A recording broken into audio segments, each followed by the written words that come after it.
खाऊंगी तो पूरा दिन हम भीख बड़े प्रेम से मांगती रहूंगी, मुझे कोई भूख प्यास नहीं सताएगी।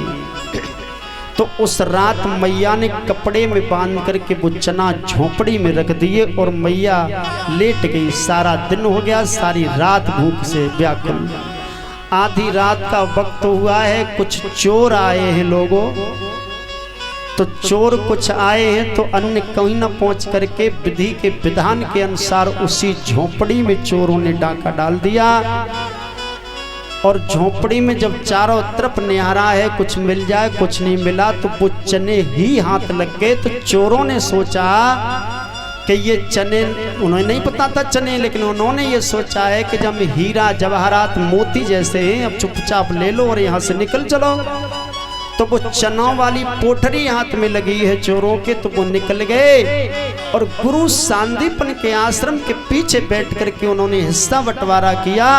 उन्हें खोल के देखा तो लोगों उसमें हीरा मोती तो ना निकले, उसमें वो चना ही चना निकले। उन चोरों ने वही पोटरी बांध करके आश्रम में फेंक दी, अपने घर के लिए गए। इधर सवेरा हुआ, मैया चना बनाने के लिए चली है, तो चना देखे तो झोपड़ी में चने नहीं है लोगों।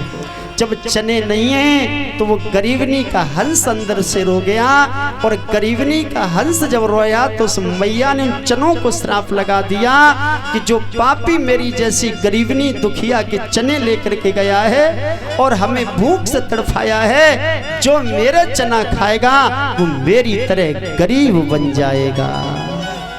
मेरे भागवत के श्रोताओं, वो श्राप उस गरीबनी ने चनों में दिए थे, वही चना सुबह सांदीपन के आश्रम में पड़े मिले। माता ने उठा के रख दिए और उन चनों को ही सुदामा को दिया। सुदामा ने ब्रह्म ज्ञान लिया था गुरुदेव से, दृष्टि से देखा कि अन्न जब जब खाना चाहिए तो शुद्ध घर का अन्न होना चाहिए, दोष नहीं होना चाहिए अन्न के अंदर। सुदामा ने देखा कि चनों के अंदर श्राप है, दोष है।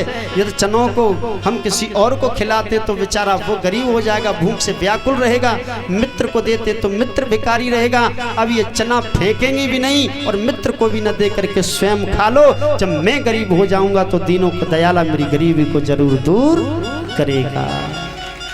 बात समझ में आ गई? अब और कोई शंका तो नहीं है। भागवत में शंका भी मत करना, यदि ना आवे उससे निश्चिंत पूछ लेना। जो कि जहाँ कथा पूरी सुन के यदि मन में कोई शंका रही तो कथा का महत्व नहीं निकलेगा, है ना। अब 7वां दिन श्रापित हुआ।